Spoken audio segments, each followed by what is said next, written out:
Hadirin yang berbahagia, sebelum bedah buku kita mulai, kami persilahkan kepada seluruh jamaah Majelis Quran IKADI yang saat ini sedang berada di luar aula. Kami persilahkan untuk masuk ke dalam ruangan karena beberapa kursi bisa ditempati. Sekali lagi, kami umumkan kepada seluruh jamaah Majelis Quran IKADI yang saat ini sedang berada di luar ruangan, kami silahkan untuk masuk ke dalam aula karena ada beberapa kursi yang bisa ditempati untuk mengikuti bedah buku pada siang hari ini. Dan berikutnya kami bacakan kurikulum vitae moderator bedah buku pada siang hari ini. Nama lengkap Kukuh Kusuma Atmaka, email kukuhatmaka@gmail.com, agama Islam, tempat tanggal lahir Surakarta 24 Agustus 1993, alamat Ngemplak Rejosari, Jalan Nias 2 RT 3 RW 14 Solo, latar belakang pendidikan SD Negeri Cemara 2 nomor 13 Surakarta, SMP Negeri 4 Surakarta, SMA Negeri 3 Surakarta, Strata 1 Pendidikan Bahasa Indonesia Universitas Negeri 11 Maret Surakarta. Riwayat organisasi Ketua OSIS SMP Negeri 4 Surakarta, Krani Dewan Ambalan Pramuka SMA Negeri 3 Surakarta, Redaktur Majalah Sekolah SMA Negeri 3 Surakarta, Komandan Peleton Pasukan Inti SMA Negeri 3 Surakarta, Ketua Bidang Media Himprobi UNS, Koordinator Komisi A Poskomda Forum Silaturahim Lembaga Dakwah Kampus Solo Raya, Pembina OSIS SMAIT Nur Hidayah 2019 sampai sekarang, Pembina MPS SMAIT Nur Hidayah 2019 sampai sekarang, Pembina Foksit Jawa Tengah, Bidang Pembinaan Prestasi dan Siswa JSIT Jawa Tengah. Riwayat pekerjaan announcer atau penyiar radio Mentari FM, Koordinator Bagian Program dan Kepenyiaran Radio Mentari FM, Pengajar SMAIT Nur Hidayah Surakarta. Prestasi 5 besar karya terbaik puisi Pekan Bahasa dan Sastra UNS, peserta terbaik training Dai Muda UNS, 16 penyiar pria terbaik versi Anugerah Komisi Penyiaran Daerah Jawa Tengah tahun 2016, dan juara 1 Lomba Penelitian Tindakan Kelas Guru SMA tingkat Jawa Tengah. Dan mari kita sambut dengan aplaus Al-Ustadz Kukuh Kusuma Atmaka. Saya izin berdiri sejenak. Terima kasih atas perkenalannya, Ustadz. Luar biasa sekali, ya. Sebelumnya saya izin berdiri dan juga menyapa Bapak Ibu Ustadz Ustazah yang hadir di ruang yang insya Allah penuh dengan berkah ini. Bismillahirrahmanirrahim. Assalamualaikum warahmatullahi wabarakatuh. Alhamdulillah, puji syukur kepada Allah Rabb semesta alam dengan segala nikmat dan karunia yang luar biasa senantiasa tercurah bagi kita semuanya, limpahan nikmat berupa iman, Islam, sempat dan juga semangat, serta istiqomah menjalankan setiap jalan juang kita bersama menegakkan panji-panji Islam dimanapun kita berada. Salawat dan salam senantiasa kita junjung agungkan kepada Nabi besar Muhammad Sallallahu Alaihi Wasallam, sosok teladan, sosok inspirasi, sosok guru dan juga sosok dai yang paling pantas kita jadikan anutan dalam setiap gerak dakwah beliau.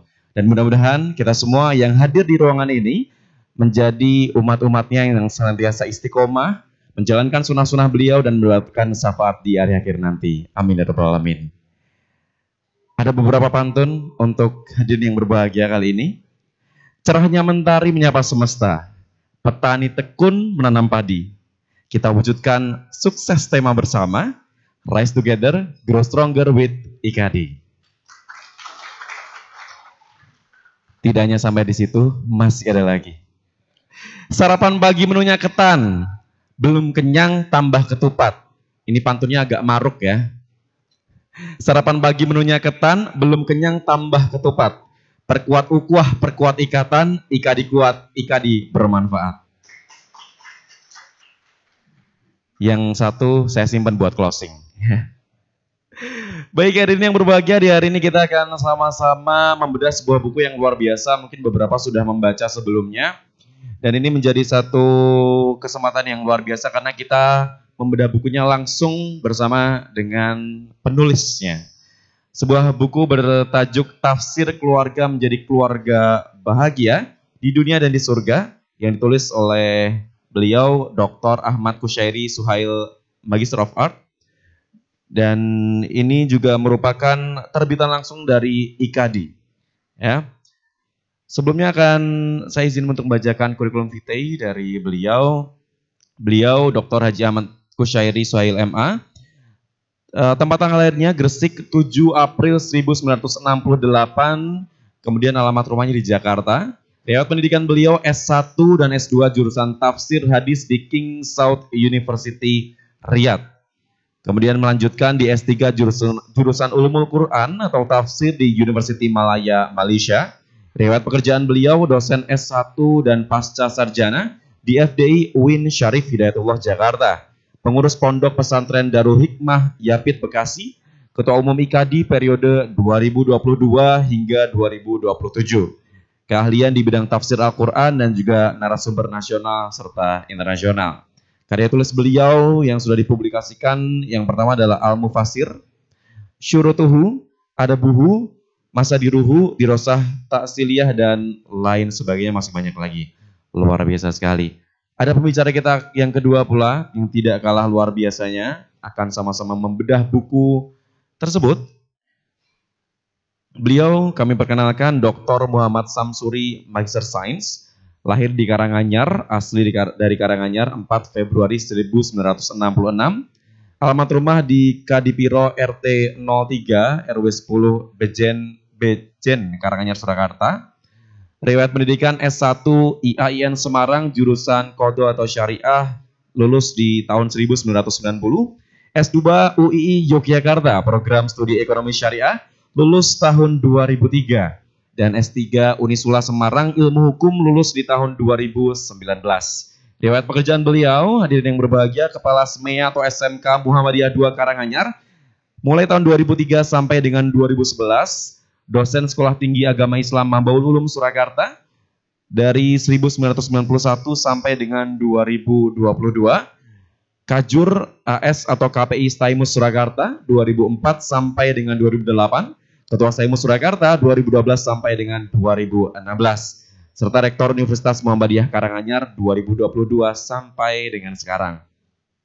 Pengalaman organisasi beliau di tahun 1999 sampai dengan 2003, Ketua Pimpinan Daerah Pemuda Muhammadiyah Kabupaten Karanganyar tahun 2001 sampai dengan 2005, Sekretaris Pimpinan Daerah Muhammadiyah Kabupaten Karanganyar tahun 2011 sampai dengan sekarang, Ketua Pimpinan Daerah Muhammadiyah Kabupaten Karanganyar tahun 2021 sampai dengan sekarang, Dewan Penasehat IPHI Kabupaten Karanganyar tahun 2011 sampai dengan sekarang, Ketua 2 MUI Kabupaten Karanganyar tahun 2022 sampai dengan sekarang, Dewan Pakar ICMI Orsat Karanganyar tahun 1997 sampai dengan sekarang, Ketua RT, dan tahun 1997 sampai dengan sekarang Ketua Takbir Masjid. Yang luar biasa dari sekian pengalaman organisasi beliau adalah 1997 sampai dengan sekarang Ketua RT. Kita berikan tepuk tangan semuanya. Luar biasa. Tidak banyak, berarti dicintai oleh masyarakat. Karena sebenarnya yang paling mengenal kita adalah tetangga kita, betul ya? Yang paling mengenal kita tuh tetangga. Kalau tetangga sampai cinta sama kita, berarti luar biasa sekali. Akhlaknya sudah teruji. Gitu ya. Kalau yang jauh jarang ketemu tuh kadang kita bisa jaim-jaim jaga image gitu ya. Tapi kalau yang tetangga dekat tuh nggak mungkin kita bisa jaim. Ya, padu karo bojone tonggone krungu. Ya kan? Kita salah parkir mobil sembarangan, tetangganya tahu. Nah ini kalau sudah jadi ketua RT dari 1997 sampai sekarang itu udah 20 berapa ya Pak? 25 tahun ya. Luar biasa. Kalau manusia tuh berarti mungkin sudah menikah. Luar biasa sekali, dan langsung kita berikan tepuk tangan yang paling meriah untuk kedua narasumber kita pada siang hari ini. Monggo, Ustadz.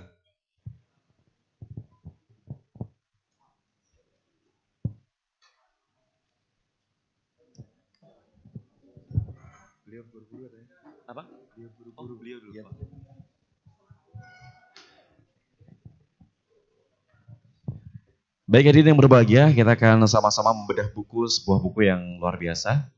Ya, ini nanti mungkin jadi inspirasi juga buat kita semua.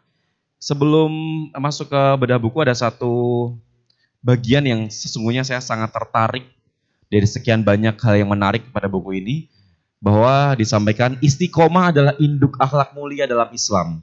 Sebab barang siapa yang istiqomah, maka akan terjauhkan dari akhlak dan perilaku tercela. Karenanya tidak ada pilihan lain kecuali menjadi orang dan keluarga yang istiqomah agar dapat meraih kebahagiaan di dunia dan di surga.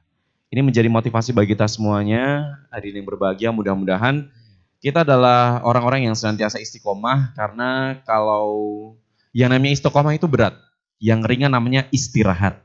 Mudah-mudahan kita adalah orang-orang yang istiqomah, membangun keluarga yang tidak hanya menjadi keluarga yang bahagia dan memberikan manfaat satu sama lain, tapi keluarga kita juga bisa memberikan manfaat, mendukung aktivitas-aktivitas serta kegiatan dakwah kita semuanya. Ya, mungkin dari kedua narasumber ini kita bisa belajar banyak bagaimana membangun keluarga yang bahagia tidak hanya di dunia, tapi juga di surga. Kami berikan kesempatan terlebih dahulu kepada Bapak siapa dulu? Monggo, Bapak.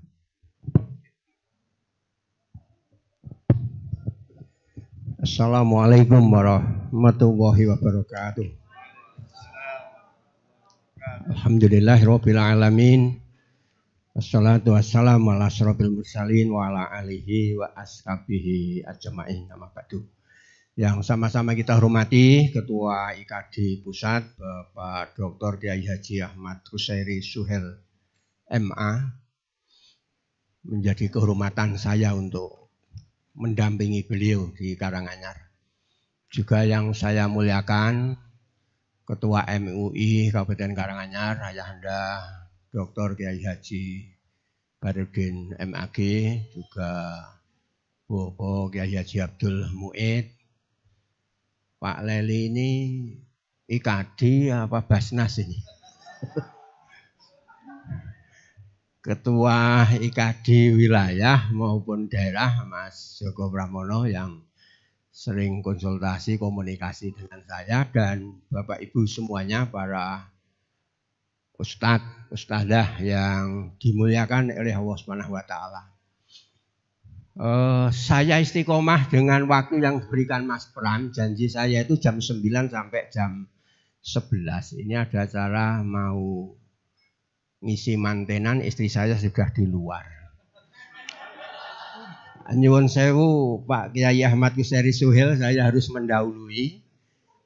Saya diminta Mas Pram ini untuk mencoba melihat buku yang luar biasa, Tafsir Keluarga Menjadi Keluarga yang Bahagia di Dunia dan di Surga. Saya langsung poin-poin pokok. Jadi ketika saya baca buku ini, saya kira gini Pak Yai ya. Pertama mungkin nanti yang ini Bapak Ibu sudah membaca buku apa belum ini? Oh belum. Baru dikasih ya. Saya pun juga baru kemarin dikasih, dan kemarin ada acara di Tegal sampai malam, sehingga juga belum banyak baca Pak Kiai. Tapi paling tidak begini, ketika kita bicara tentang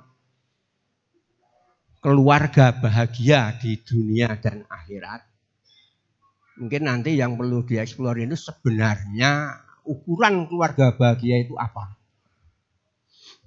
Kalau saya sering keliling isi pengajian terhadap ibu-ibu, saya tanya bahagia itu apa, ternyata ada yang bilang bahagia itu ketika jadi ustadz. Ada lagi yang bilang gini, bahagia itu Pak, badannya sehat. Ternyata siapa itu yang badannya sehat? Orang yang sakit, bahagia itu ketika sehat. Ketika jadi jamaah, bahagia itu ketika jadi ustadz. Ada lagi yang ekonominya kurang menguntungkan, bahagia itu adalah punya uang. Kalau bisa naik mobil dan mobilnya bagus, orang macet-macet kaya mobilnya anggota IKD, kira-kira seperti itu. Ya, terus ada lagi Bahagia itu Pak kalau punya jabatan. Orang jabatan itu kan terus di apa? Di subyo-subyo gitu ya. Pak Yai subyo-subyo nggak tahu sih. Jadi dihormati, ditempatkan tempat yang khusus. Itu faktor kebahagiaan. Ketika ini bicara tentang ini bahwa faktor kebahagiaan kan juga tidak salah. Karena dalam berbagai tulisan-tulisan yang saya baca, apa yang saya sebutkan, ilmu pengetahuan, kesehatan, lalu harta, lalu jabatan itu memang faktor penunjang bahagia. Tapi orang akhirnya lupa bahwa ada faktor utamanya. Ya, faktor utamanya. Apa itu al-qurbah minallah? Kalau dalam bukunya Bapak Kiai ini ada yang menarik itu. Bahagia itu apa? Kata kuncinya bagaimana keluarga itu kumpul di dunia dan kumpul di akhirat. Ini saya lihat di halaman 23 Pak Kiai. Jadi keluarga bahagia itu apa? Keluarga bahagia adalah keluarga yang mampu kumpul di dunia dan kumpul di akhirat. Karena ternyata di antara kita pun, keluarga kita juga barangkali saudara kita yang mampu kumpul di dunia tapi belum tentu di akhirat. Jangankan kita ya, di Ali Imran ayat 33-34 digambarkan bahwa Nabi saja. Saya nggak kesan dalil ini ya.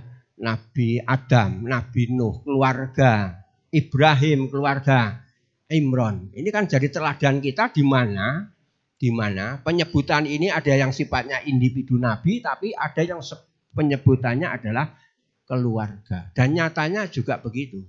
Apakah akhirnya yang namanya Qabil nanti bisa bersatu di akhirat dengan Adam? Kan tidak. Itu saya kira poin penting pertamanya gitu. Lalu yang kedua, ini landasan pembentukan keluarga yang bahagia. Saya baca tidak ada yang memberikan landasan hidup bahagia itu kecuali Al-Quran dan As-Sunnah. Ini di halaman 19. Lalu juga saya maknai karena tulisannya Pak Kiai ini tidak seperti yang saya sampaikan. Karena beliau orang pintar, saya harus memaknai secara poin per poin ya. Lalu asas keluarga itu apa? Oh, asas karomah insaniyah. Di situ saya baca ada istilah bagaimana keluarga itu, anggota keluarga itu menjadi wali Allah ya, yang mencintai, dekat, menjadi penolong Allah di halaman 41. Dan asas-asas hubungan kesetaraan, keadilan, mawaddah warohmah, lalu bagaimana menciptakan kesejahteraan hidup. Karena sering orang Islam ini selalu diajak untuk prihatin di dunia. Jadi kalau dulu saya dinasihati guru ustadz saya kowe urip nek dunia ini sengsara enggak apa-apa, yang penting akhirat itu bahagia. Memangnya dunia ini untuk siapa? Kok orang Islam susu sengsara? Mestinya kita yang bahagia, wong kita itu sebagai khalifah. Maksud diajarkan kita itu sengsara. Ternyata setelah kita teliti, ini teori dari penjajah untuk menjauhkan umat Islam dari dunianya, dari ekonominya, dari politiknya. Dan itu betul-betul ternina bubukan. Nanti dalam sejarah ada tokoh orientalis Urgonya umpamanya yang luar biasa bagaimana mengkotak-kotakkan umat Islam. Lalu berikutnya ini ya, jadi fungsi keluarga. Ini saya kira yang penting. Saya lihat fungsi keluarga itu ada fungsi keagamaan. Di situ bagaimana keluarga itu bisa meraih Lailatul Qadar di halaman 37. Ada fungsi reproduksi, fungsi biologis. Ya. Jadi di situ ada bagaimana keluarga itu menjadi fungsi produksi, dalam hal ini adalah anak-anak kita, dzurriyyah kita itu yang soleh, yang penegak sholat. Saya lihat itu di halaman 265.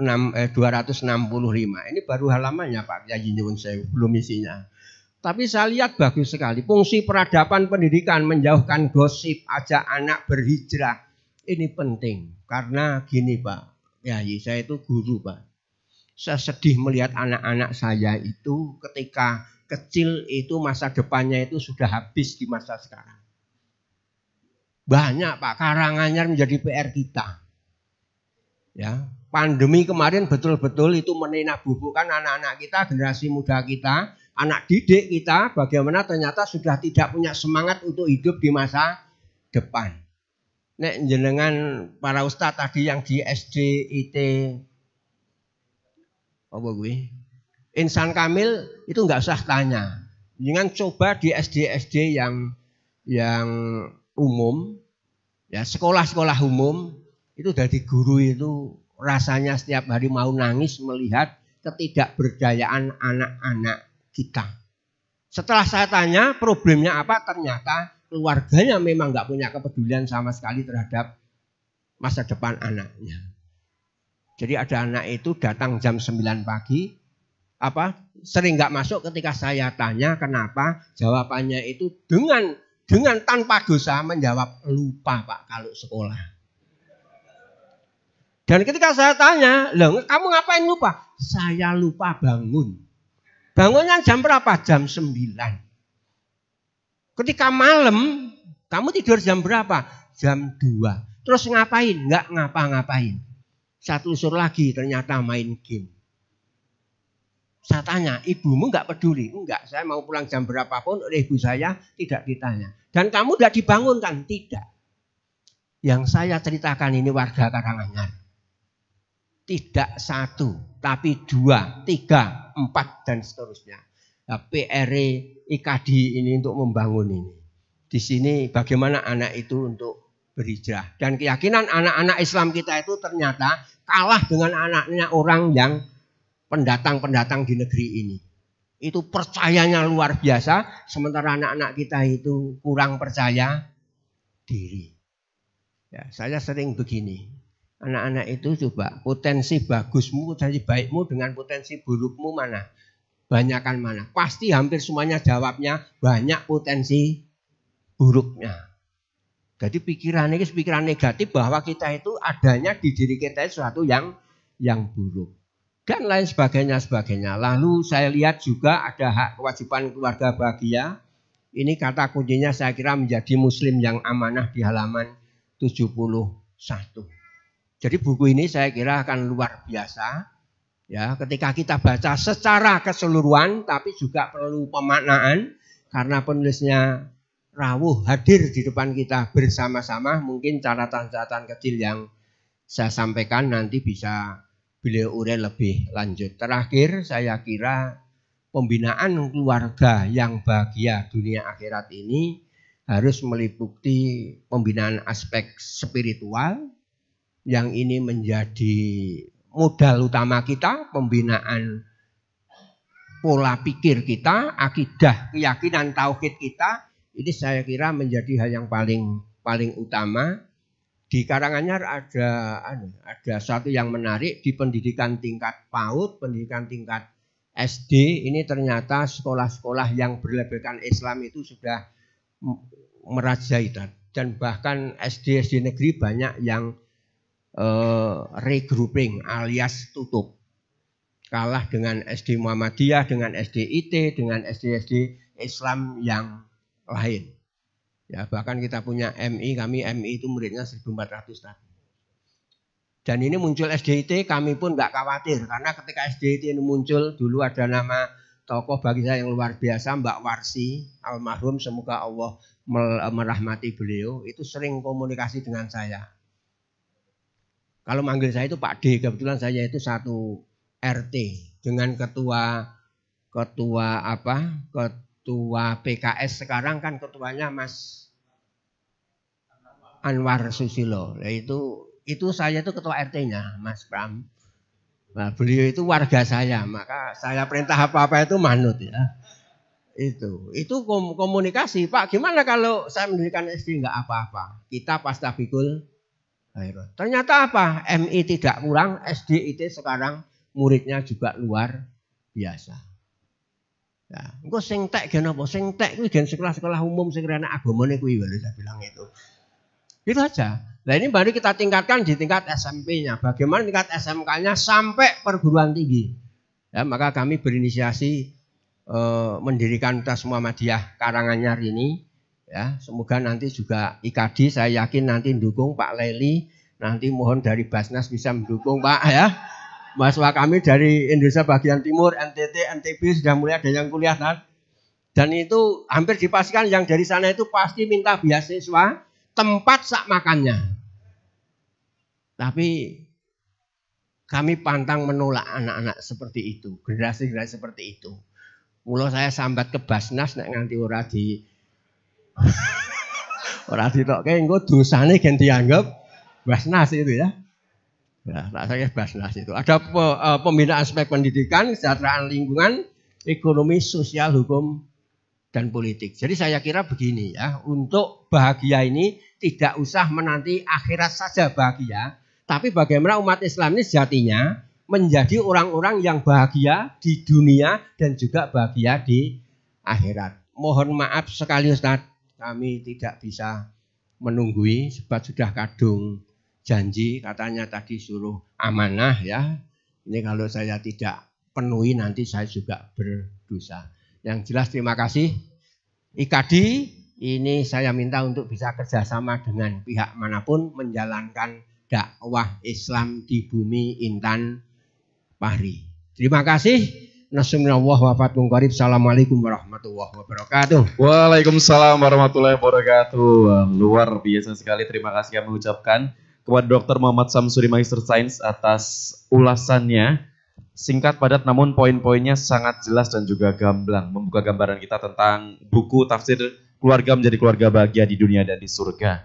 Kami ucapkan sekali lagi terima kasih Pak Samsuri. Kita berikan tepuk tangan sekali lagi untuk Pak Samsuri.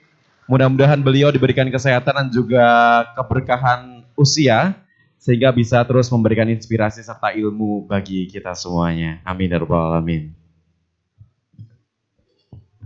Dilakukan konturipun Pak Samsuri.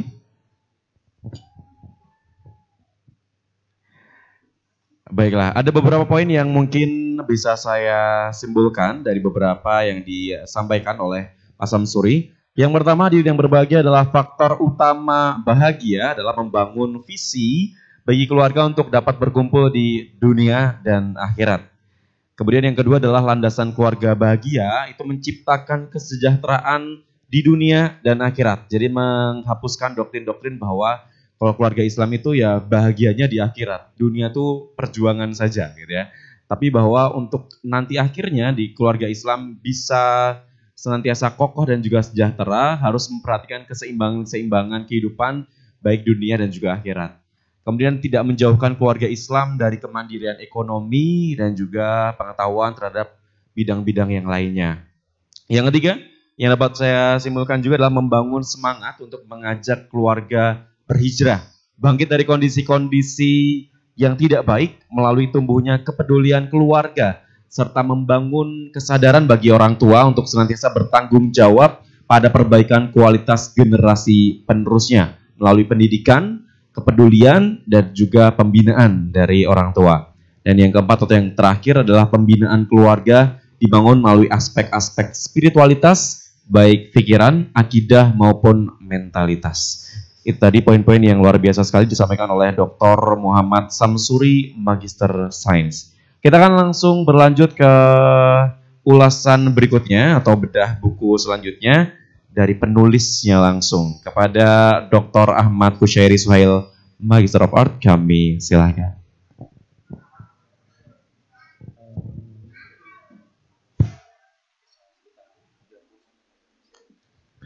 Bismillahirrahmanirrahim. Assalamualaikum warahmatullahi wabarakatuh.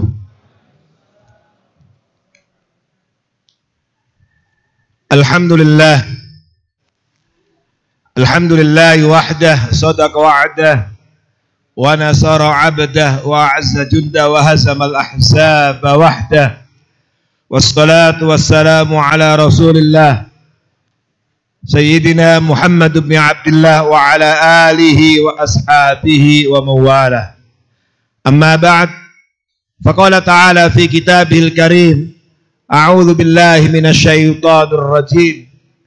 Walladzina amanu wattaba'athum dzurriyyatuhum biimanin alhaqna bi dzurriyyatahum wa ma alatnahum min amalihim min syai' kullu imri'in bima kasaba rahin. Shadaqallahul azim. Para asatidz, para ulama, para kiai, para dai, hadirin hadirat yang semoga kita semuanya sebagaimana dimudahkan Allah berkumpul di sini dalam rangka ibadah silaturahim, semoga kita semuanya nantinya dimudahkan Allah berkumpul di surganya. Amin ya rabbal alamin. Tema kita kali ini tema yang sangat penting karena berhubungan dengan keluarga. Dan buku yang kita tulis ini juga berkaitan dengan itu. Kenapa tema keluarga tema yang sangat penting dan termasuk salah satu maudhu' min maudhu'at Qur'aniyah. Di antara tema-tema yang disinggung Al-Quran, di dalam Al-Quran itu diantaranya adalah tema tentang keluarga. Dan bahkan kalau kita membaca Al-Quran, Bapak Ibu Saudara sekalian, kita temukan beberapa episode-episode kisah-kisah tentang keluarga yang begitu banyak yang dapat menjadi inspirasi, motivasi bagi kita dalam membangun keluarga bahagia. Limadza natahaddath 'anil usra? Kenapa tema keluarga ini tema yang sangat penting? Harus kita akui secara jujur, hari ini salah satu problematika bangsa, problematika umat, azmah min azmat yang menimpa umat dan bangsa ini salah satunya adalah azmah a'iliyah, krisis keluarga. Ini harus diakui Bapak Ibu Saudara sekalian. Dan kalau keluarga itu mengalami krisis, mengalami masalah, maka pasti tidak bisa tidak dia multi efek, berdampak pada permasalahan yang dihadapi oleh masyarakat, umat dan bangsa. Maka kalau sekarang kita lihat kehidupan berbangsa, kehidupan masyarakat kita kurang menyenangkan dalam beberapa sisi, itu juga tidak bisa lepas diantaranya dipengaruhi oleh adanya azmah a'iliyah, krisis keluarga.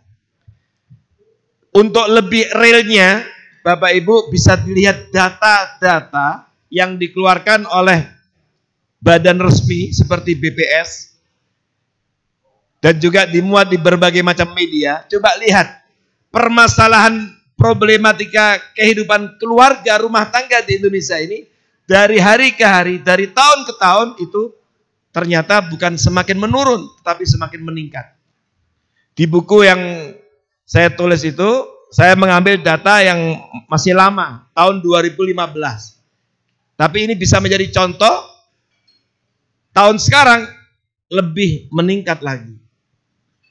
Bagaimana di dalam data itu seperti yang pernah dirilis oleh Republika, ternyata ada peningkatan tajam yang terjadi dalam kaitan dengan problematika keluarga, yaitu dari 2 juta pasangan yang mencatatkan perkawinannya di badan resmi, lembaga resmi di KUA, Kementerian Agama, ternyata hampir 300.000 atau sekitar 15% diantaranya berakhir diketukan palu hakim di pengadilan agama. Dan kalau kita lihat pengaruhnya kalau sudah terjadi permasalahan rumah tangga, cerai dan seterusnya, pasti ada efek negatifnya pada anak dan lain sebagainya. Saya baca di data yang terbaru yang dikeluarkan oleh BPS, ya. BPS mengeluarkan data yang terbaru yang dirilis pada tahun 2022, data diambil tahun 2021 oleh Badan Pusat Statistik. Ternyata angka perceraian di Indonesia ini meningkat tajam. Mungkin Bapak Ibu nggak perhatian, justru di masa pandemi itu terjadi peningkatan 50% dari angka sebelumnya. Pandemi itu kan kita hadapi tahun 2020. Kemudian tahun 2021. Diambil data dari tahun 2021, itu ada 447.743 kasus pada 2021, dan itu meningkat tajam 53,50% dibanding dengan tahun 2020. Artinya apa? Ternyata selama pandemi bukan hanya masalah kesehatan saja yang kita hadapi, tetapi ada permasalahan krisis kehidupan keluarga yang mungkin lupa disorot, tetapi kenyataannya data membuktikan ada peningkatan signifikan persentase permasalahan dalam kehidupan rumah tangga, diantaranya dalam urusan perceraian.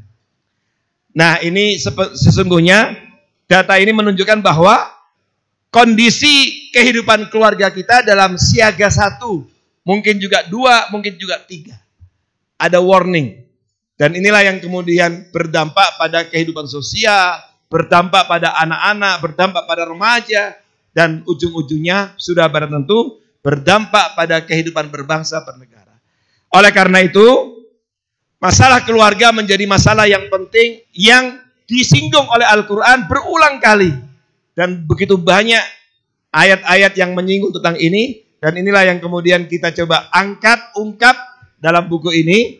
Bagaimana Al-Quran memberikan ihtimam, atensi yang besar agar kita juga memberikan perhatian besar terhadap keluarga kita. Karena kebaikan dan keburukan kehidupan keluarga akan berdampak pada kebaikan dan keburukan kehidupan masyarakat dan bangsa. Oleh karena itu, memperhatikan tentang keluarga adalah masalah yang penting. Tidak ada keberhasilan dalam kehidupan seorang kecuali di belakangnya ada keluarga yang kokoh. Bukankah kita sering mendengar bangsa yang kuat berawal dari keluarga yang taat? Maka menjadi keluarga bahagia di dunia dan di surga adalah sebuah keniscayaan. Menjadi keluarga bahagia di dunia dan di surga bukan lagi opsi pilihan.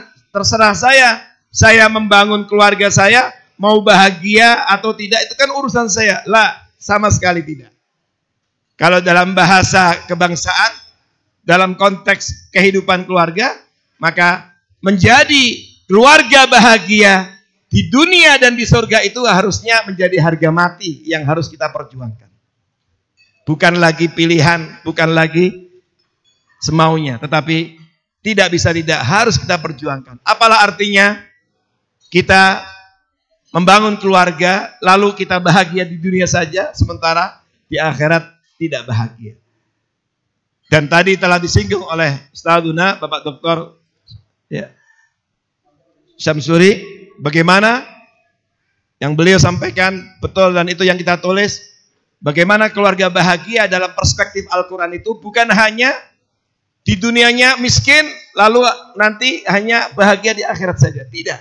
Atau di dunianya tidak bahagia, kemudian hanya mengejar kebahagiaan akhirat saja. Tidak.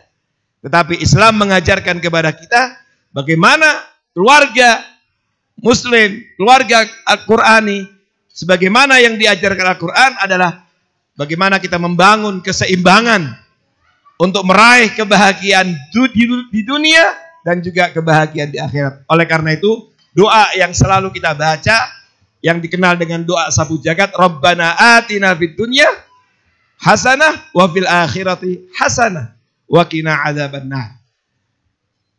Dan ini adalah doa yang menyemangati kita agar kita bersungguh-sungguh di dalam kehidupan di dunia ini untuk membangun keluarga kita menjadi keluarga yang bahagia, meraih kebaikan di dunia, tapi juga meraih kebahagiaan di akhirat. Nah, ma'asyiral muslimin, hafizakumullah, para asatidz, hafizakumullah. Tentu kalau kita bahas secara keseluruhan, waktunya tidak cukup karena kesempatan yang terbatas ini. Saya ingin ambil satu hal yang menjadi inspirasi dan pijakan kita dalam menulis buku ini, yaitu ayat yang tadi saya baca di Muqaddimah.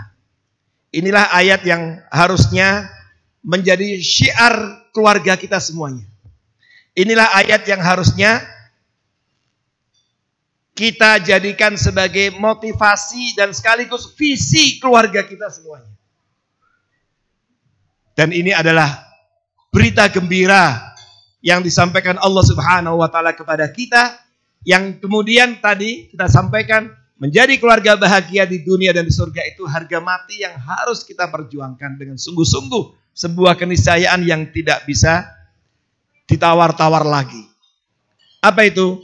Mari kita perhatikan apa yang disampaikan Allah Subhanahu wa taala, sehingga pulang dari majelis ini kita berbenah diri, melakukan muhasabah, evaluasi sejauh mana kita telah bersungguh-sungguh untuk menghantarkan keluarga kita menjadi keluarga yang bahagia di dunia, dan kemudian nanti bisa reuni akbar bersama dengan keluarga besar kita di surga Allah Subhanahu wa taala.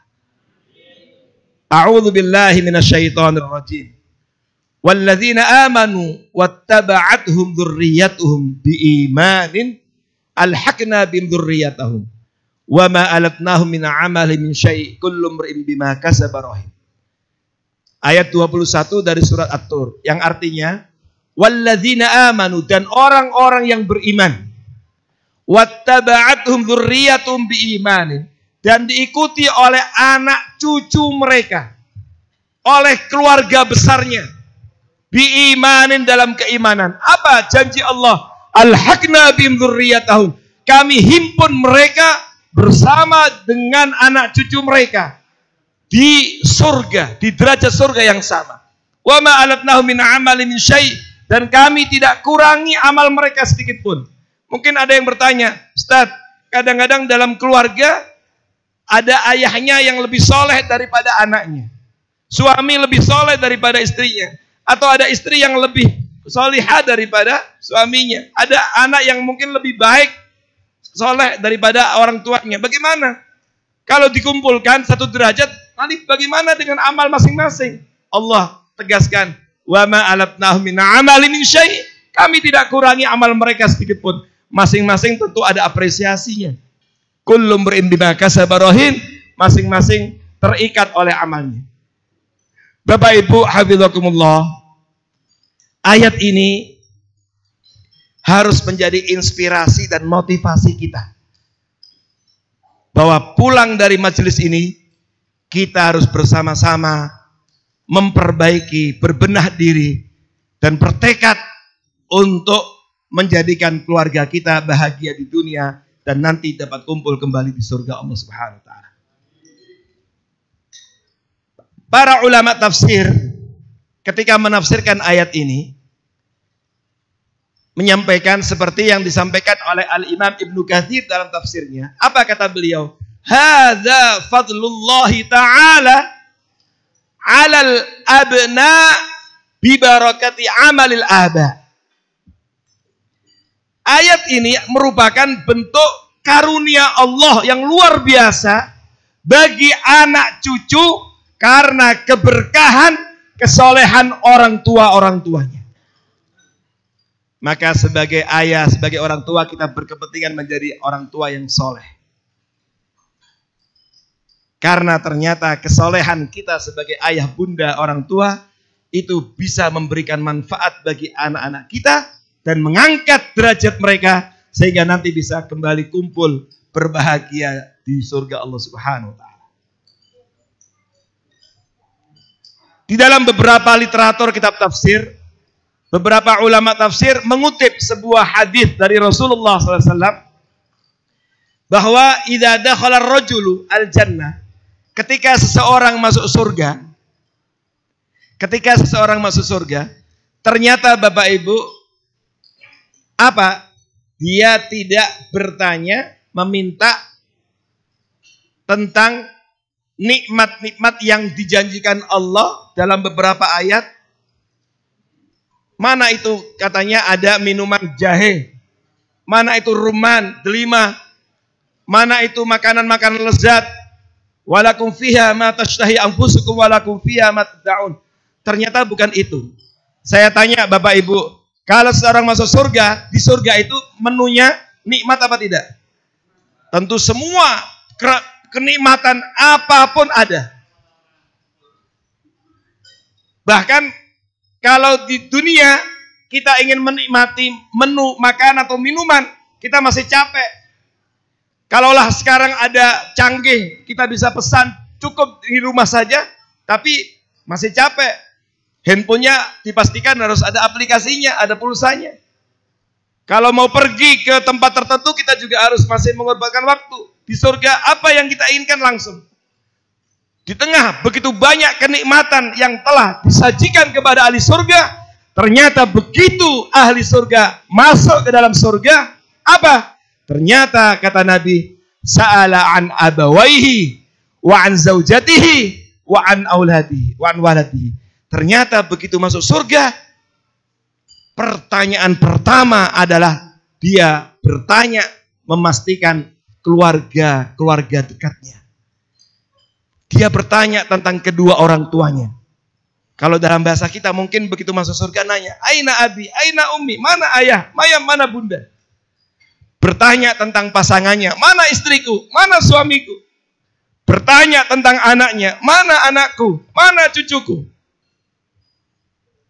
Limadha, kenapa? Bapak Ibu hafizakumullah. Maka perhatikan ayat ini, nanti di rumah buka mushaf. Ayat ini ada di surat At-Tur ayat 21. Sebelumnya pada ayat 17 Allah Subhanahu wa taala telah sampaikan tentang orang bertakwa yang akan dimasukkan ke dalam surga, menerima berbagai macam kenikmatan. Innal muttaqina fi jannati wa na'im fakihina bima atahum rabbum wa waqahum rabbum adzabal jahim, dan seterusnya. Lalu datanglah ayat 21. Disampaikan berbagai macam kenikmatan bagi orang bertakwa di surga. Kemudian datang ayat 21. Apa? Kata para ulama tafsir, ini artinya bahwa beragam kenikmatan yang telah disajikan oleh Allah di surga itu terasa belum sempurna manakala seseorang belum memastikan orang-orang terdekat dari keluarganya ada di surga. Makanya yang ditanyakan malah bertanya tentang orang tuanya, bertanya tentang istrinya, bertanya tentang anaknya. Padahal begitu banyak kenikmatan, ternyata semua kenikmatan ini belum sempurna sebelum memastikan keluarga besarnya ada di surga. Maka inilah pentingnya. Sudahkah kita memastikan anak dan keluarga kita nanti bisa bersama-sama untuk masuk surga? Apakah selama ini kita hanya fokus untuk meraih keberhasilan, kesuksesan mereka di dunia, sementara perangkat-perangkat, bekal-bekal untuk menghantarkan mereka menjadi keluarga yang bahagia agar bisa kumpul kembali di surga, sudahkah kita pastikan itu? Maka lanjutan hadis tadi, ketika mereka bertanya, apa kata Nabi? Fayuqal, lalu disampaikan, dijawab pertanyaan itu, innahum lam yablughu darajataka, dalam hadis itu. Mereka orang-orang yang kau tanyakan dari keluargamu itu, mereka tidak sama derajatnya dengan engkau. Karena di surga itu kan ada darajat. Sebagaimana neraka juga ada tingkatannya. Dalam nusus yang kita baca, surga itu tingkatannya ke atas. Makanya surga itu semakin tinggi semakin nikmat. Dan kita diajarkan Nabi kalau meminta surga, minta yang paling tinggi. Nas'aluka al-firdaus al-a'la. Surga yang paling tinggi adalah surga firdaus al-a'la. Kalau neraka tingkatannya semakin ke bawah, semakin dahsyat siksanya. Makanya innal munafiqina fid darkil asfali minan nar. Neraka yang paling dahsyat adalah neraka jahanam, dan itu diantaranya ditempati oleh orang-orang munafik. Mereka ditempatkan di aspalnya neraka. Na'udzubillah. Maka Bapak Ibu kalau minta surga jangan tanggung-tanggung. Kadang-kadang kita dengar minta surganya, ya Allah masukkan aku ke dalam surga. Gak bisa masuk di dalamnya, gak apa-apa, di emperannya saja. Kita minta surga jangan tanggung-tanggung, minta yang paling tinggi. Maka disampaikan mereka nggak sampai derajatnya seperti engkau. Lalu orang yang masuk surga ini semacam protes dalam tanda petik. Kalau kita baca teks hadisnya memang sebanyak protes. Ya Rob, qad amiltu li walahum. Ya Allah, selama di dunia aku banyak beramal, capek, lelah, beribadah, beramal, bekerja. Itu semuanya untuk kepentinganku dan untuk kepentingan keluargaku. Kepentingan mereka. Bukankah itu yang selama ini kita lakukan? Kalau kita yang di Jakarta, sebagian saudara kita ada yang berangkat dari rumahnya. Seperti kita yang tinggal di Bekasi. Berangkat melihat bulan. Begitu pulang lagi dari kantor menuju rumahnya, melihat bulan lagi. Macet, capek, lelah. Saya ngajar di UIN, kalau tidak keluar dari rumah, ya, jam 6, itu pasti sampai 3-4 jam baru nyampe. Maka dipastikan jam 6 itu sudah ada di tol. Khususnya hari Senin. Begitulah kondisi sebagian keluarga, ada yang bekerja keras, luar biasa. Sebagian saudara kita di gunung. Saya pernah di daerah Magelang, di daerah beberapa Jawa Tengah. Lihat, Masya Allah, kakek nenek dari atas gunung mengambil ranting-ranting. Pagi-pagi sebagian sudah ada di sawah, sebagian harus mengayuh sepeda, sebagian dan lain sebagainya. Untuk siapa? Amil tuli walahu. Semua itu aku lakukan untuk aku dan untuk mereka. Maka kemudian diperiksa orang-orang yang ditanyakan dari keluarganya, ayah bundanya, istrinya, suaminya, atau anaknya. Maka ketika dipastikan mereka mati dalam keadaan iman, fayu'mar bi'il hakim, maka diperintahkan untuk dipertemukan dan kemudian ditempatkan di derajat surga yang sama. Lalu sahabat Abdullah bin Abbas yang meriwayatkan hadis ini membaca ayat ini, walladzina amanu wattaba'atuhum dzurriyyatuhum biimanin alhaqna bihim dzurriyyatahum wa ma alatnahum min amalin min syai' kullu imri'in bima kasaba rahin. Maka Bapak Ibu hafizakumullah, inilah pentingnya kita menjadi orang tua yang soleh, orang tua yang baik, sehingga bisa mengangkat derajat anak cucu kita.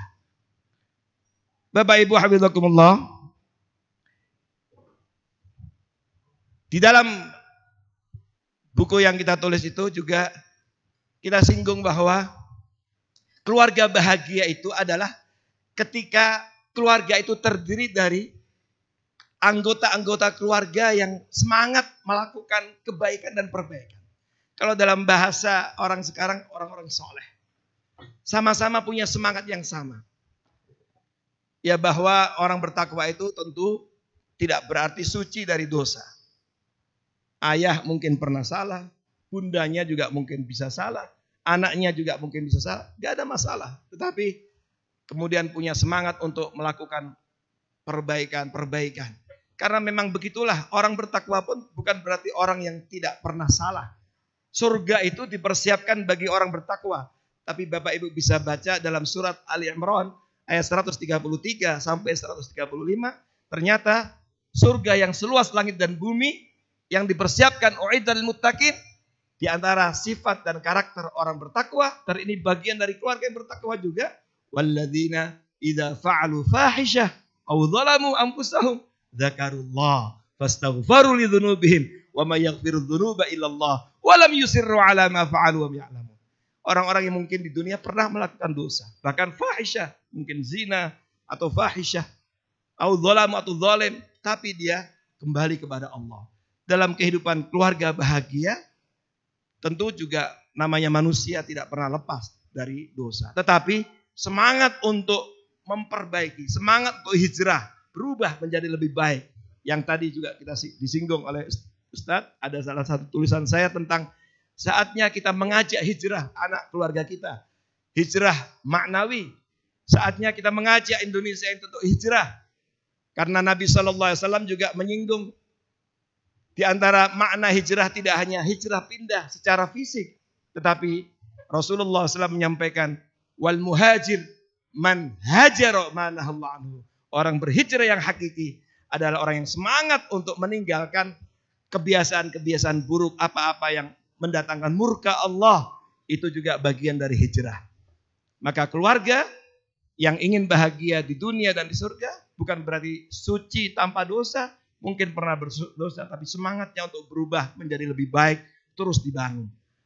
Maka disinilah pentingnya kita bersama-sama ayah bunda soleh solihah, tapi juga putra putrinya soleh dan solihah bersama-sama. Kalau tadi adalah orang tuanya yang soleh mengangkat derajat. Lalu bagaimana jika yang lebih soleh putranya? Maka berbahagialah kita semuanya. Yang mungkin secara strata pendidikan mungkin ada di antara anak-anak kita yang lebih hebat dari kita. Mungkin di antara kita ada yang baru hafal 1 juz atau juz 30, tapi ada di antara anak kita yang hafal 30 juz. Mungkin di antara kita ada yang mungkin belum begitu fasih dalam membaca Al-Quran.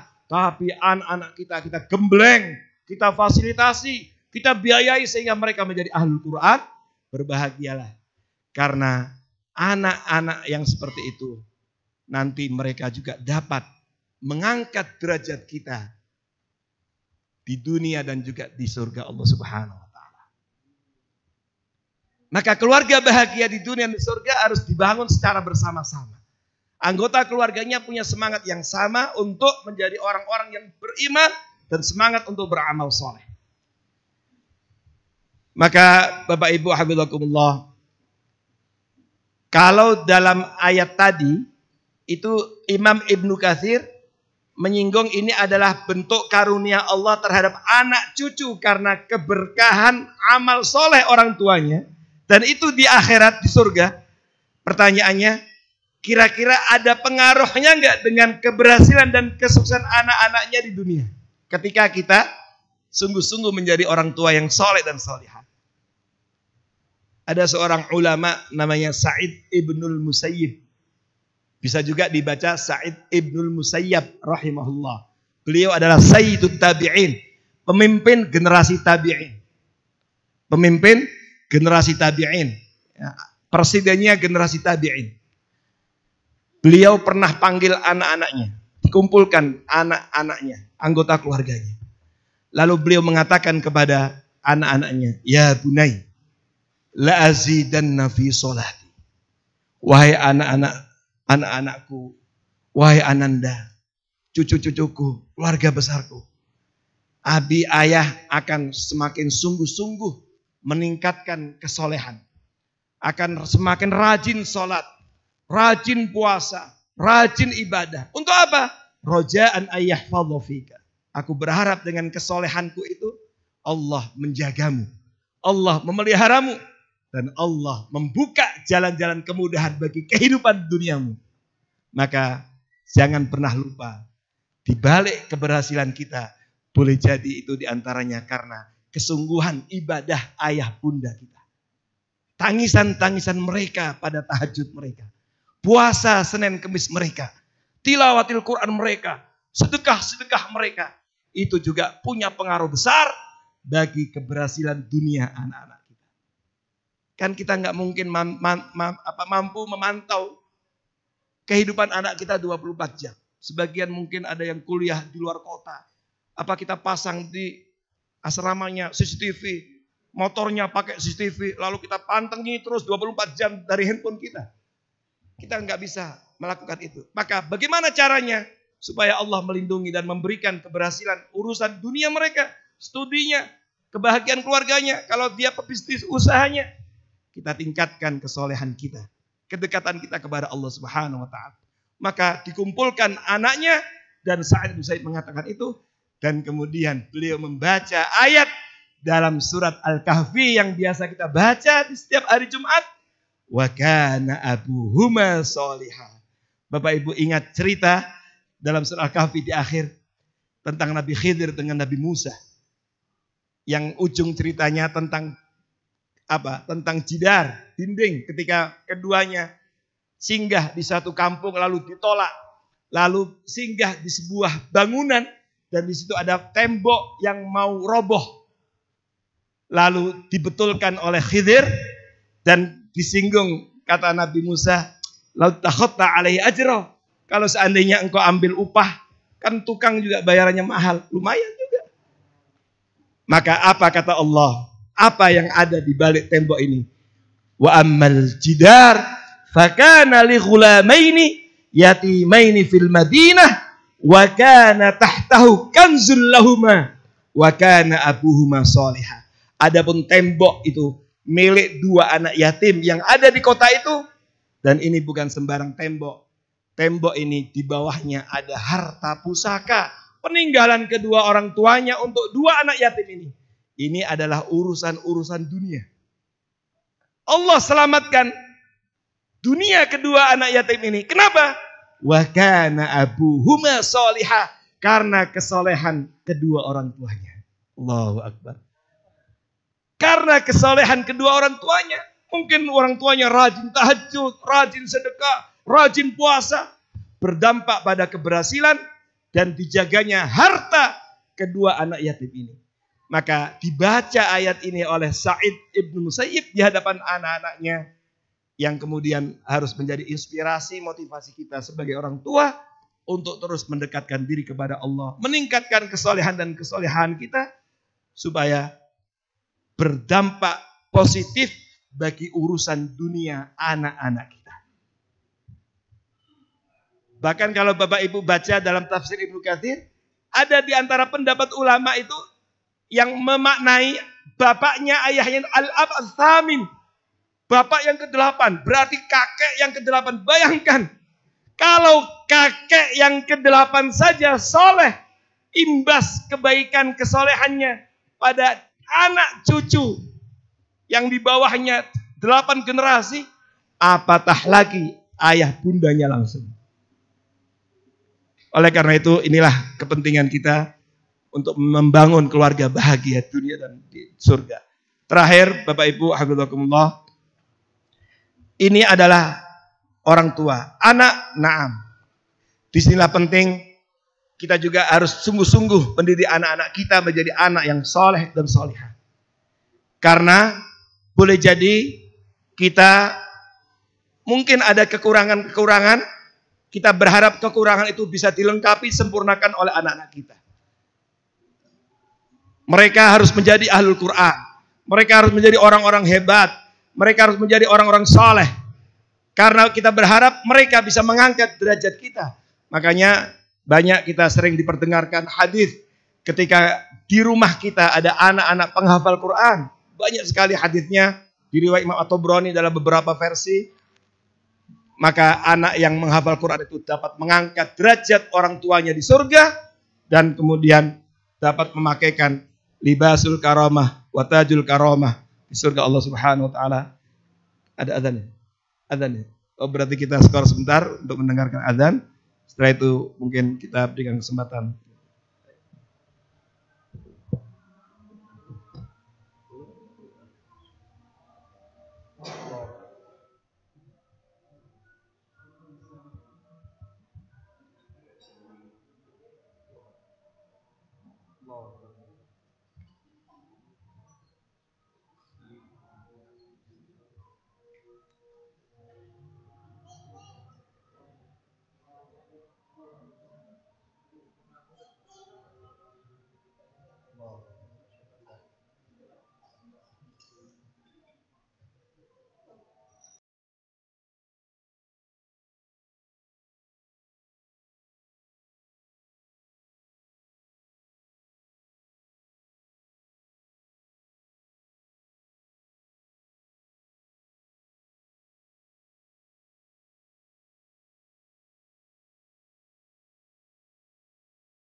Maka dalam hadis yang diriwayatkan Imam At-Tabrani, di antaranya anak yang menghafal Quran bisa mengangkat derajat anaknya. Pertanyaannya sama. Ada orang tua yang kaget, ya Rab anna li hadza, kenapa aku dipakaikan mahkota kemuliaan, libasul karamah, jubah kemuliaan. Merasa biasa saja.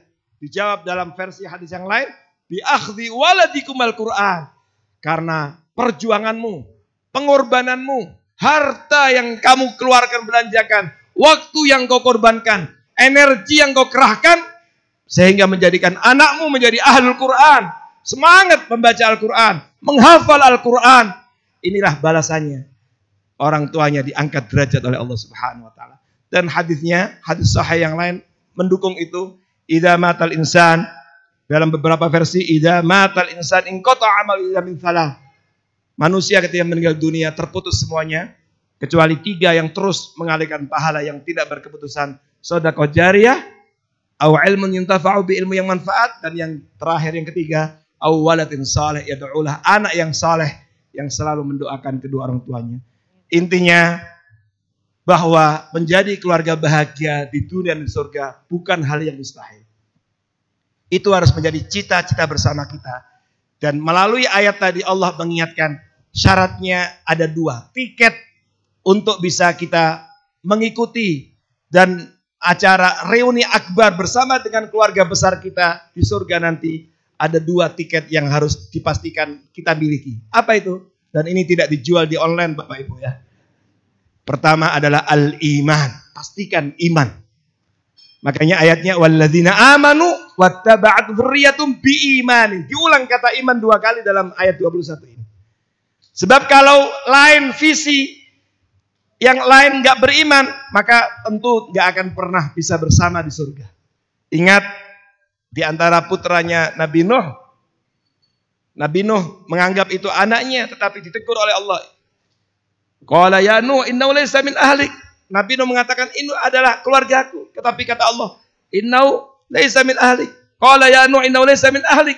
Bukan keluargamu. Kenapa? Innahu amalun ghairu saleh. Karena amalnya enggak saleh. Maka tiket pertama iman, yang kedua amal saleh. Karena iman itu tidak sekedar keyakinan, tapi harus dibuktikan dengan amal saleh melalui ibadah, akhlak dan seterusnya. Mudah-mudahan pulang dari majelis ini kita semuanya bersemangat untuk memastikan keluarga besar kita, putra-putri kita, anggota keluarga besar kita semuanya menjadi orang-orang yang mukmin, mati dalam keadaan iman, dan menjadi orang-orang yang soleh, sehingga kita bisa meraih kebahagiaan di dunia dengan keberkahan-keberkahan yang Allah berikan kepada kita, tapi kita juga bisa bersama dengan mereka berkumpul di surga Allah Subhanahu wa taala. Aku qouli hadza wa astaghfirullah li wa lakum wa fawqa kulli dzin alim. Assalamualaikum warahmatullahi wabarakatuh. Waalaikumsalam warahmatullahi wabarakatuh. Kita berikan tepuk tangan hadirin yang berbahagia. Luar biasa sekali ya.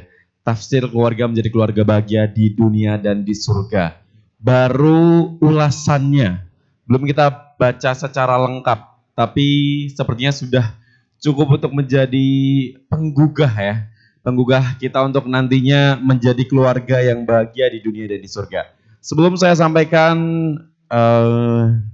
notula dari apa yang sudah disampaikan oleh Dr. Haji Ahmad Kusyairi, kita akan berikan kesempatan bagi para hadirin, mungkin 2 penanya, boleh ya?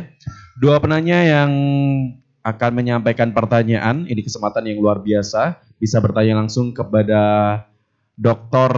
Ahmad Kusyairi Suhail, yaitu penulisnya langsung dari buku Tafsir Keluarga Menjadi Keluarga Bahagia di dunia dan di surga. Kami persilakan untuk 2 penanya. Silakan. Baik, ada 2. Oh, 1, 2. Oke, baik. 1 bapak dan 1 ibu, gitu ya. Saya berikan kesempatan. Iya. Mungkin bisa maju. Oh, sudah ada. Baik, silakan. Baik, bismillahirrahmanirrahim. Assalamualaikum warahmatullahi wabarakatuh. Waalaikumsalam warahmatullahi wabarakatuh. Masya Allah, alhamdulillah. Syukran Ustaz ilmunya.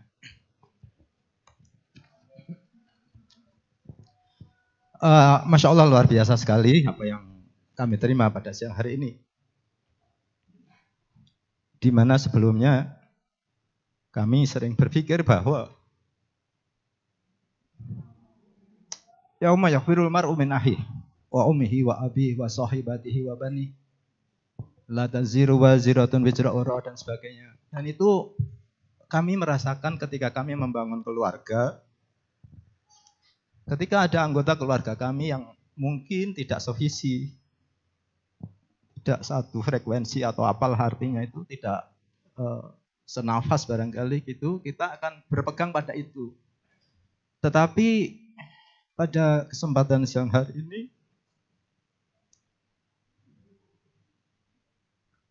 kami terbuka hati kami betapa demikian elok Allah itu membangun kehidupan yang mestinya memang kita bangun seperti itu. Betapa pentingnya keluarga. Dan betul sekali tentunya ini akan berimbas sangat luas kepada negara, kepada semua itu. Ustadz, kami mohon mungkin bisa dijelaskan secara pemisahannya bagaimana ketika kita berdakwah kemudian ada orang yang mungkin menurut kita kok sulit didakwahi gitu ya. Sulit diajak. Itu kadang-kadang yang memberikan hiburan kepada hati kami itu adalah memang demikianlah Allah gitu ya. Kemudian yauma yafirul mar'u min akhihi wa ummihi wa abihi wa sahibatihi wa banihi, demikian itu. La taziru waziratun wizra ukhra dan sebagainya. Laha makasabat wa 'alaiha maktasabat dan sebagainya. Kami menemukan suatu hal yang dahsyat sekali, ternyata Al-Quran begitu hebatnya juga menghargai sebuah hubungan keluarga. Bahwa seorang anak akan terbantu dengan amal orang tuanya, kemudian orang tua bisa terbantu dengan amal anaknya. Ini merupakan motivasi yang besar yang harusnya kita pahamkan. Dan ini sekali lagi membuka mata kami betapa pentingnya untuk mempelajari Al-Quran itu dengan lebih serius, dengan lebih sungguh-sungguh supaya untean-untean mutiara ini sambung menyambung menjadi sesuatu yang utuh, yang betul-betul membangun kehidupan kita menjadi kehidupan yang bahagia di dunia dan akhirat. Ustadz, saya hanya itu intinya matur nuwun sekali atas yang Ustadz sudah sampaikan pada siang hari ini, dan mohon dicerahkan adanya itu tadi Ustadz, di mana ayat yauma yafirul mar'u min akhihi wa ummihi wa abihi wa sahibatihi wa banihi. Syukran, jazakallahu khair. Assalamualaikum warahmatullahi wabarakatuh. Waalaikumsalam warahmatullahi wabarakatuh. Satu lagi, baik, satu pertanyaan lagi dari Ibu, silahkan. Ya, terima kasih. Begini Bapak, beberapa hari yang lalu di medsos itu gempar ini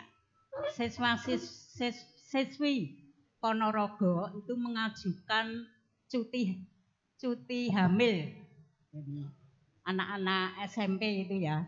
Lah mungkin itu yang diekspos ya baru Ponorogo, karena akhirnya beberapa kota juga bermunculan anak-anak siswi itu mengajukan cuti hamil untuk libur sekolah seperti itu. Nah kalau kita lihat ini salah siapa?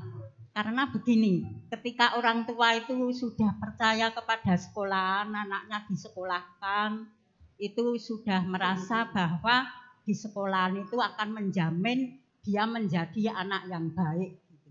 Tapi sekolahan juga tidak mau disalahkan, itu tanggung jawab kedua orang tua. Nah, ini mungkin tugas dakwah ke depan itu mungkin akan semakin berat gitu. Kiranya itu, terima kasih, mungkin mohon pencerahannya. Assalamualaikum warahmatullahi wabarakatuh. Waalaikumsalam warahmatullahi wabarakatuh. Dua pertanyaan dari hadirin, mungkin bisa langsung dijawab, Ustadz. Baik, terima kasih. Yang pertama tadi disinggung tentang ya, kadang-kadang memang dalam kehidupan keluarga ya ada yang mungkin tidak satu visi, tidak satu misi, ya, dan lain sebagainya. Kemudian kadang-kadang sudah ada upaya untuk memperbaiki, mendakwai, tapi kemudian tidak direspon dengan baik. Bapak Ibu saudara sekalian, tugas kita, kewajiban kita adalah sama seperti yang disampaikan Allah Subhanahu wa taala kepada Rasulullah SAW, "Wa ma 'alaika illal balagh." adalah melaksanakan kewajiban menyampaikan pesan-pesan Allah, pesan-pesan Nabi, mengajarkan kepada putra-putri dan keluarga kita hal-hal yang diajarkan Allah dan Rasul-Nya, mengajarkan akhlak, mengajarkan ilmu. Kita semuanya orang beriman punya kewajiban untuk membentengi diri dan keluarga kita dari api neraka. Menghadirkan surga di rumah dengan membentengi mereka dari api neraka. Ya ayyuhalladzina amanu qu anfusakum wa ahlikum nara. Salah satu penafsiran para ulama termasuk yang disampaikan Sayyidina Ali bin Abi Thalib ketika menyampaikan qu anfusakum wa ahlikum nara apa? Adibuhum wa 'allimuhum. Ajari mereka adab dan ilmu. Makanya kita sekolahkan, kita ajari akhlak dengan keteladanan dan seterusnya. Itu juga upaya kita, ikhtiar kita. Nah, setelah upaya maksimal dan perlu kita pastikan jangan sampai memberikan waktu kepada keluarga itu daripada nganggur baru ngajarin anak-anak, daripada kan sering kadang-kadang waktu sisa keluarga itu. Nah, oleh karena itu harus dipastikan tidak seperti itu lagi. Yang penting udah maksimal, selanjutnya hasilnya seperti apa? Tentu diserahkan kepada Allah Subhanahu wa taala. Nabi Nuh alaihissalam sudah berusaha secara maksimal. Maka kita tidak boleh mengatakan Nabi Nuh gagal mendidik anaknya menjadi anak yang saleh, bahkan istrinya kafir. Lah. Nabi Nuh telah berusaha dengan maksimal. Tapi selanjutnya pada akhirnya memberikan hidayah adalah Allah. Nah, tugas kita memaksimalkan potensi, tenaga, energi untuk mengkondisikan keluarga kita menjadi orang-orang beriman dan semangat untuk melakukan amal soleh. Apapun yang terjadi selanjutnya adalah urusan Allah Subhanahu wa taala. Tapi tentu usahanya harus terus secara berkesinambungan, tidak terputus, tidak pernah putus asa. Lalu kaitan dengan yauma yafirul mar'u min akhihi itu adalah salah satu pemandangan pada hari kiamat itu betul. Salah satu kedahsyatan huru-hara hari kiamat itu memang nanti hari yang dahsyat itu memang seseorang saking dahsyatnya hari itu sehingga tidak peduli lagi dengan keluarganya. Proses itu akan ada. Tetapi pada ujungnya kalau kita lihat ahdath qabla al-qiyamah wa ma ba'daha, kejadian-kejadian sebelum dan setelah kiamat itu kan ada proses-proses. Tapi ujungnya pada saat Allah menetapkan seseorang di surga ataukah neraka, maka ujungnya nanti dipastikan siapa yang mati dalam keadaan iman, keluarga yang mati dalam keadaan iman, ayah, bunda, anak-anak yang mati dalam keadaan iman, maka dipastikan akan menikmati apa yang telah disampaikan Allah Subhanahu wa taala dalam ayat 21 tadi. Maka tadi saya sampaikan tiketnya ada dua, iman dan amal soleh. Maka di dalam surat Ghafir doa malaikat itu, Rabbana wa adkhilhum jannati adnin allati wa'adtahum wa man salaha min abaihim wa azwajihim wa dzurriyyatihim. Doa malaikat kepada orang beriman itu, ya Allah, masukkan mereka orang beriman itu ke dalam surga Aden dan masukkan bersama dengan mereka orang-orang soleh dari ayah-ayah mereka, anak-anak mereka. Maka iman dan amal soleh. Jadi itu adalah pemandangan hari kiamat. Tentu semua akan berproses dan semua akan mengalami itu.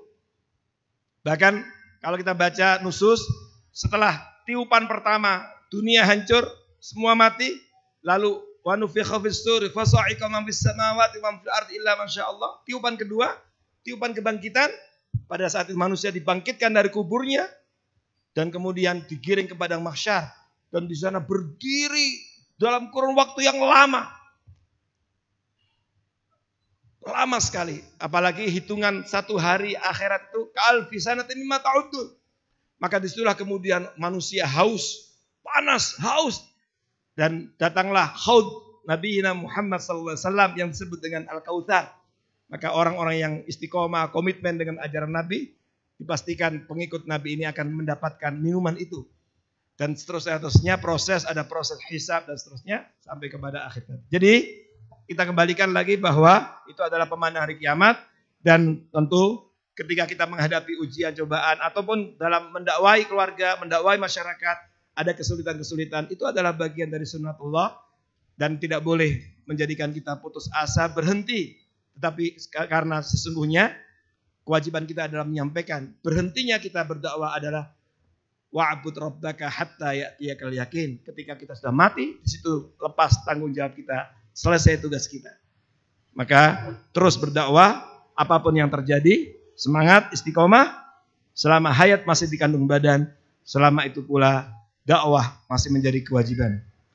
Kemudian pertanyaan ibu tadi, tentu ini betul sekali, kita miris, ya, sedih dengan kondisi zahirah ini. Tentu harapan kita ini tidak terjadi di banyak tempat, tetapi tidak bisa tidak kita menghadapi satu masalah. Ada anak-anak yang kehilangan ayahnya. Sebagian orang tua, sebagian ayah itu ada yang menjadikan rumah mereka seperti hotel, hanya untuk tempat menginap, dan tidak pernah ada komunikasi efektif dengan putra-putrinya. Ada sebagian ibunda juga yang sibuk dengan gadgetnya, dan ini kadang kemudian lupa dengan kewajibannya terhadap anak-anaknya. Maka muncullah berbagai macam problematika dan krisis keluarga itu. Maka disinilah majelis ini menjadi penting sebagai tazkir bagi kita. Kita mulai, kita berbenah diri, kita perbaiki. Kita mulai dari keluarga kita mulai dari kita mulai apa yang kita bisa. Sekecil apapun ikhtiar itu, yakinlah ketika kita melakukan ikhtiar dari yang kecil, maka insya Allah akan berbuah besar dan dampaknya tentu akan banyak berdampak positif bagi kehidupan umat, bangsa dan negara. Tetapi tentu saja kita juga berharap kepada pemerintah, para eksekutif, legislatif dan seterusnya, para pejabat untuk bersama-sama memikirkan ini. Ya. Anggaran-anggaran, pastikan itu semuanya bisa bermuara untuk memastikan lahirnya putra-putri bangsa masa depan yang kuat, akidahnya, wawasannya, ilmu pengetahuannya dan seterusnya. Maka tadi kita sudah diingatkan oleh Dr. Samsuri, maaf, bagaimana ya sekolah-sekolah umum ini kering agamanya, dan ini tentu harus kita sampaikan kepada pemerintah bagaimana kurikulum pendidikan nasional ini harus dipastikan bahwa di dalamnya harus betul-betul tidak boleh tidak. Kalau kita lihat undang-undangnya udah bagus, tetapi dalam prakteknya kadang-kadang penerapan pendidikan agama itu sangat kurang di beberapa lembaga-lembaga pendidikan atau sekolah-sekolah umum kita. Inilah yang kemudian semakin kering, di rumah kering, akhirnya juga kering. Terakhir, guru yang terbaik bagi anak-anak adalah kedua orang tuanya. Al-asal, kewajiban mendidik anak itu adalah kedua orang tua. Sekolah itu membantu. Guru-guru di sekolah itu membantu, bukan tugas utamanya mereka. Makanya Bapak Ibu, hadis yang disampaikan Rasulullah SAW kepada kita tentang kewajiban terhadap anak ini, diingatkan, kullu mauludin yuladu alal fitrah. Siapa yang kemudian menjadikan anak ini berubah, melenceng dari fitrahnya? Fa'abawahu yuhawidanihi, au yunassirani, au yumatisanihi.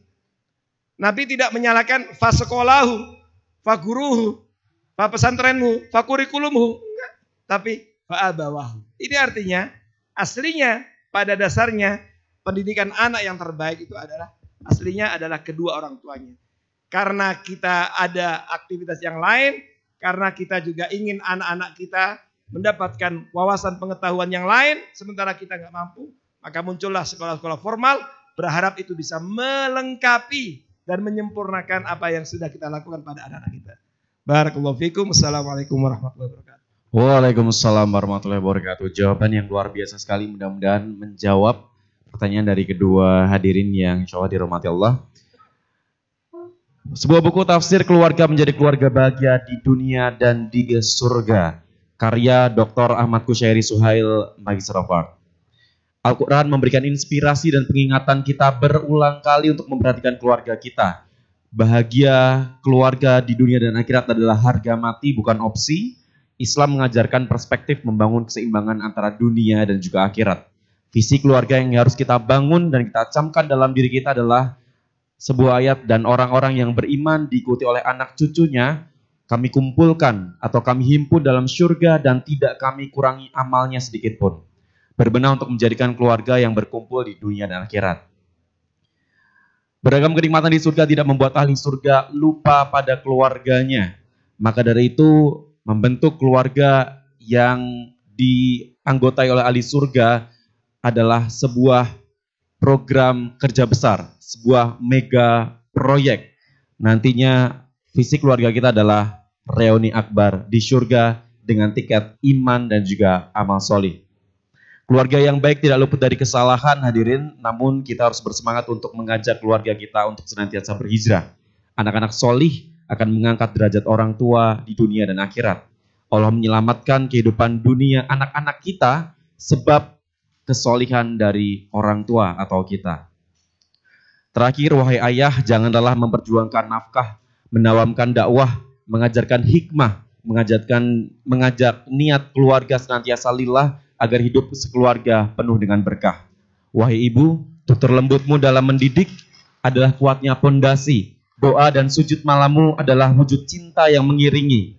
Hangat pelukmu adalah tempat kembali dan telapak kakimu adalah surga tempat berbakti. Demikian dapat saya sampaikan. Saya Kukuhat maka pamit. Billahi taufiq wal hidayah. Assalamualaikum warahmatullahi wabarakatuh.